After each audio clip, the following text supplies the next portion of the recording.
शाम को कैलाश थक हार कर घर लौटता है।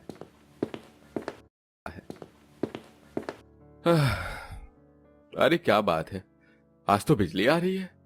अरे आपने नेताजी के भाषण में इतना कुछ कहा था, शायद उसी का असर है। सही बात है, जब तक ये आम इंसान अपनी आवाज ना उठाए तब तक कोई काम नहीं होते। और ये नेता तो सिर्फ अपना पेट ही भरते हैं, सारी सुख सुविधाएं तो अमीरों को ही मिलती हैं। तभी बिजली चली जाती है। ये लो माँ जी, चली गई बिजली। अरे जब तक लाल बहादुर नेता को हम जिता नहीं देते ये ऐसे ही करता रहेगा। हमसे अच्छी तो अमीरों की जिंदगी होती है। हम बेचारे गरीब घर में कैसे कैसे दिन देखते हैं, और वहाँ अमीर बिजली जाने के बाद भी इन्वर्टर चालू कर लेते हैं और रात को चैन की नींद सोते हैं। आज की रात फिर काली होगी हमारी, सुबह से पहले नहीं आएगी बिजली। सही कहा बहू, अगर हम अमीर होते तो हमारे पास भी ये सारी सुख सुविधा होती। तभी शिवानी का मुन्ना गर्मी से रोने लगता है। हे भगवान, अभी तो खाना भी नहीं बना और मुन्ना रोने लगा। बहू तुम एक काम करो, तुम जल्दी से खाना बनाना शुरू करो, तब तक मुन्ने को मैं संभालती हूँ। महेश्वरी मुन्ना को उठा लेती है और उसे उठाकर थोड़ी देर बहलाती है, जिसके बाद वो उसे चटाई पर लेटाकर हवा करने लगती है। चंदा है तू, मेरा सूरज है तू, तू मेरी आंखों का तारा है तू। तभी महेश्वरी की पोती रूबी उसके पास आकर कहती है, दादी माँ आइसक्रीम खानी है, पैसे दो ना दादी माँ। रूबी बेटी अभी पैसे नहीं हैं, आप हमेशा ऐसा ही बोलती हो। इस तरह रूबी गुस्सा होकर बैठ जाती है। तो वहीं महेश्वरी की लोरी से मुन्ना सो जाता है। हाथ वाले पंखे से महेश्वरी बैठी हुई उसकी हवा करती रहती है। कैलाश बेटा, संजीव ने पैसे नहीं भिजवाए इस बार? नहीं माँ, उसने तो कोई पैसे नहीं भिजवाए। पूरे 3 महीने हो गए हैं और मेरे छोटे बेटे को हमारी कोई खोज खबर नहीं। आखिर क्यों याद रखेगा?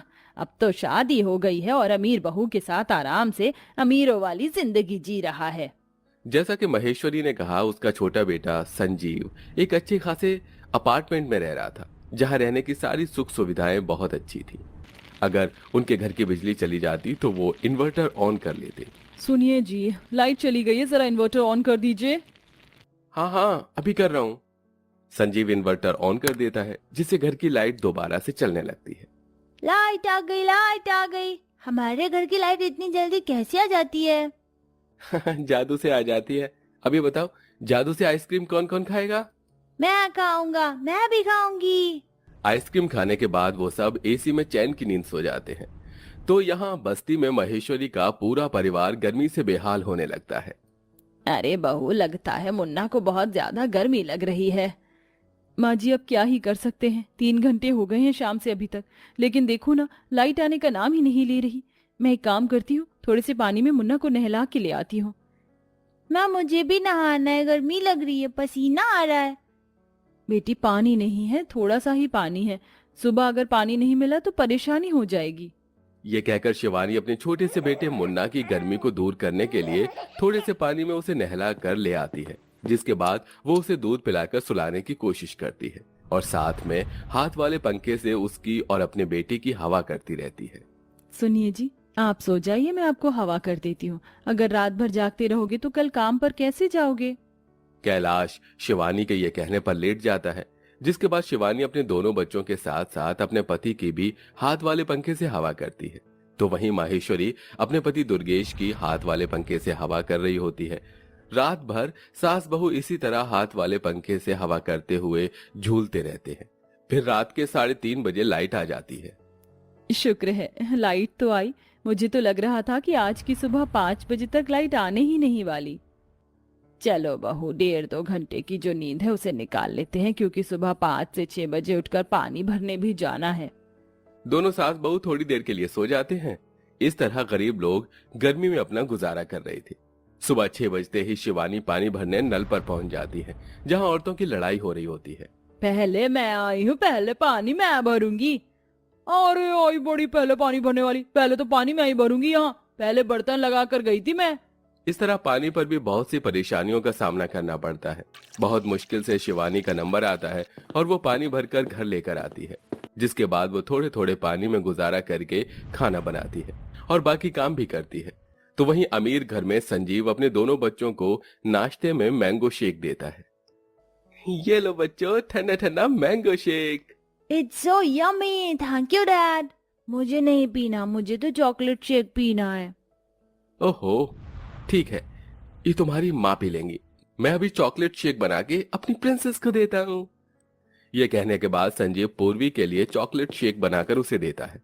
जब वो रसोई में आता है तो वहां प्रियंका वॉश बेसिन में नल खोलकर बर्तन धो रही होती है। मैंने तुम्हें कितनी बार कहा है नल बंद करके काम किया करो, पानी कितना वेस्ट होता है। जब देखो हर चीज में कंजूसी करते रहते हो। बिजली बचाया करो, पानी बचाया करो, क्यों करते हो ऐसे गरीबों जैसी हरकतें? तुम मुझे गरीब बोल रही हो? अरे गरीब था मैंने देखा है गरीबी भरे दिन। रात भर बिना लाइट में सोया हूँ अपने परिवार के साथ। तभी तुमसे कहता हूँ पानी और बिजली की बचत किया करो, क्योंकि कुछ लोगों को ये सब नसीब नहीं होता। इसी बात पर उन दोनों का झगड़ा हो जाता है। संजीव गुस्से में ऑफिस चला जाता है। ऐसे ही कभी कभी संजीव को अपने परिवार की बहुत याद आती है। इतनी भरी गर्मी में मैं तो यहाँ ऐशो आराम की जिंदगी जी रहा हूँ। पता नहीं मेरा परिवार वहां कैसे रह रहा होगा। कुछ दिन की छुट्टी निकालकर उनके पास जाऊंगा।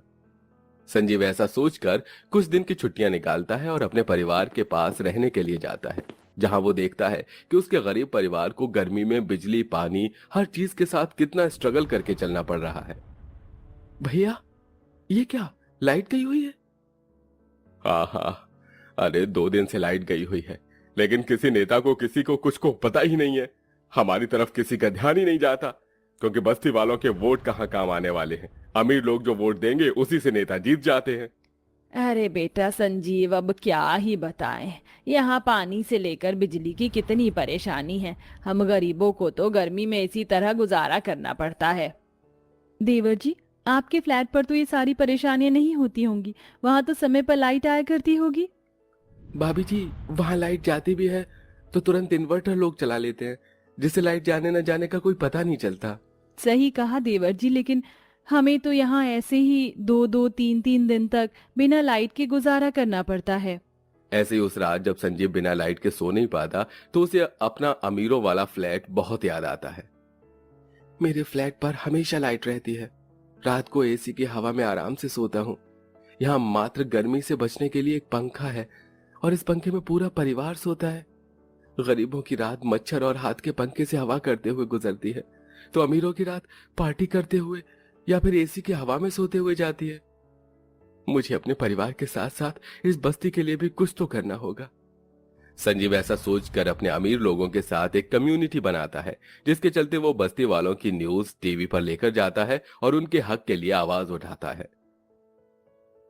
अब हम सब अमीर तभी आगे कोई कदम बढ़ाएंगे या अपना नेता चुनेंगे, जब तक इन गरीबों को इनका हक नहीं मिल जाता। हमें से कोई भी अमीर किसी भी नेता को वोट नहीं देगा। इन गरीब लोगों को पानी, बिजली और रहने की सुख सुविधाएं सरकार द्वारा मिलनी चाहिए। इस तरह संजीव की आवाज उठाने पर यह न्यूज आग की तरह चारों तरफ फैल जाती है और सभी नेता से लेकर सरकार इसके बारे में बहुत सोचते हैं, जिसके बाद गरीबों के लिए बस्ती तोड़वाकर पक्के मकान बनवाए जाते हैं और 24 घंटे की बिजली और साफ पानी भी दिया जाता है। इस तरह गरीब लोगों की परेशानी खत्म होती है और वो गर्मी में आराम से रात को चैन की नींद सो पाते हैं। माँ, अब तो मैंने एसी और इन्वर्टर दोनों लगवा दिए हैं, अब तो ठीक है ना? हाँ बेटा, बिल्कुल ठीक है। अब हम गरीबों को परेशानी नहीं होगी, हम भी रात को चैन की नींद सोएंगे। ये लो रूबी, मैं तुम्हारे लिए चॉकलेट और आइसक्रीम लेकर आया हूँ, तुम्हें पसंद है ना? हाँ चाचू, ये तो बहुत टेस्टी लग रही है। मेरे लिए ये लाने के लिए आपका बहुत शुक्रिया। इस तरह अपने परिवार को खुश देखने के बाद संजीव वापस लौट आता है। वहीं उसके आने के बाद प्रियंका भी अपना बर्ताव बदल लेती है और अब वो पानी और बिजली की बचत करती है और संजीव अपने दोनों बच्चों के साथ खुशी खुशी रहने लगते हैं।